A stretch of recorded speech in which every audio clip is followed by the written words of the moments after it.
Welcome to the channel again, Formula One fans. We have a Kyosho of a Ferrari from the 1993 season. It's called the F93A. There really isn't too much to talk about because the car wasn't really successful.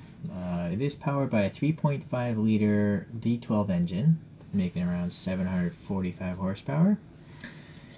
Which sounds like a lot, but when you factor in it only weighs 505 kilograms, or like 1,100 pounds, which is like the weight of two Harley Davidsons.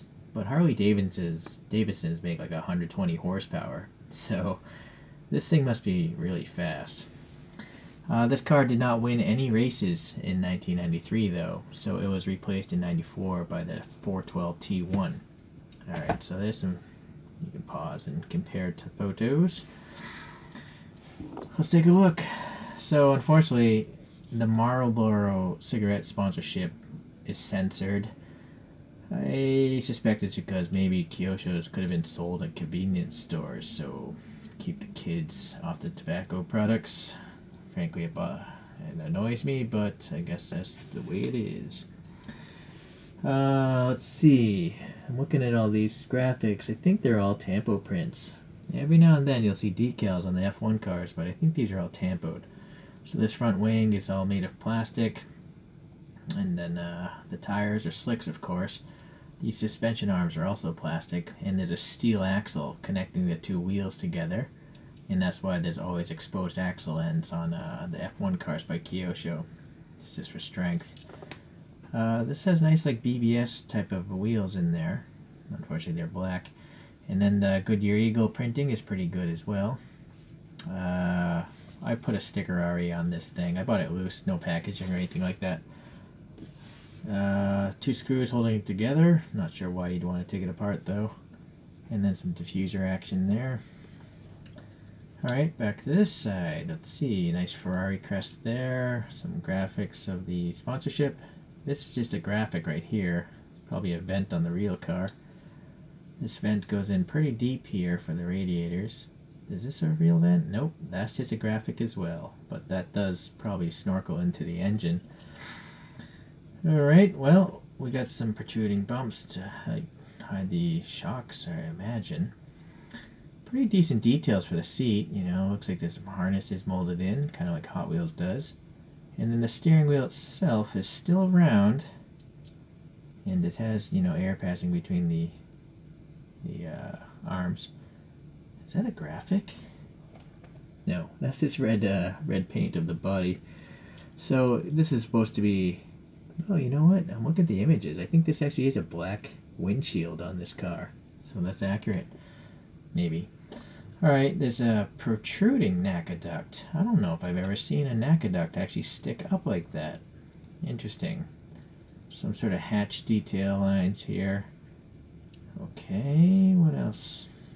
The rear wing seems good enough. It's got curvature to it, you know, top and bottom.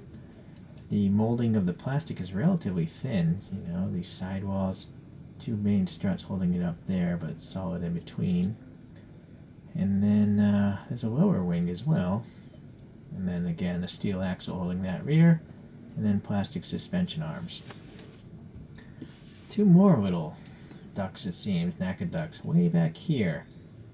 I can't imagine what those would be for, though. Because if it's already this far back, why would you need to redirect the air down into the diffuser? You know, maybe for the differential or something? Seems strange to have them there. Okay, well, not much else to say, I guess. It's pretty good. Usually Kyosho in red paint is a disaster. Well, not a disaster, but there's always some sort of bubbling.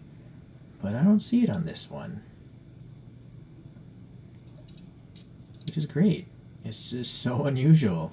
But this might be a perfect red model from Kyosho. That's really rare.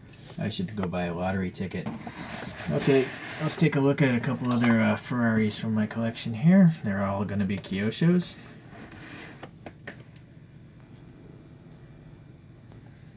Alright, so let's go back in time first. So in 1992, the year before, we have the F92AT. putting them right next to each other because I'm going to try to jam a bunch of these up here. And then the year before that, we have the F191 late version. Okay. Well, I can't fit it all on here, but I'll put it up here anyways. A few years before that was the F187, but oddly, the F187 ran in 1988. I'll put that one there. Alright, so going forward in time, in 1994 we have the 412T1, the replacement for this thing. Nice gold wheels on that one. I'll let you catch that. All the other ones seem to have black wheels. Different color Goodyear printing though. Alright, so it seems to be gold as a trend. In 1995 we had the 412T2 in gold lettering, yellow lettering of the Goodyear as well. And the last one I can fit on is the F310 from the 1996 season. Alright.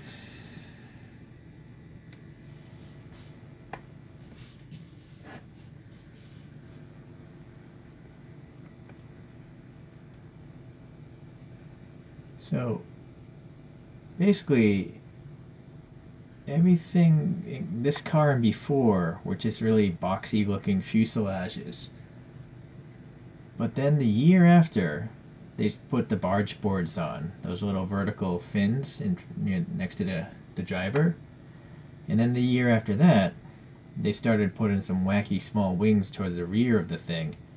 And then the very last one, you can see the nose is in an up position, and it's got wacky barge boards and wings, and it's starting to look like a modern F1 car.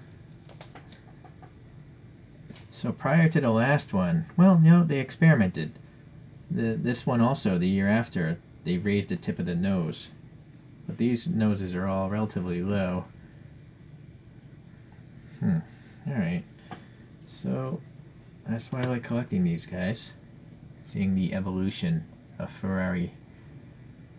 Alright, well, let's get this thing spinning on its own.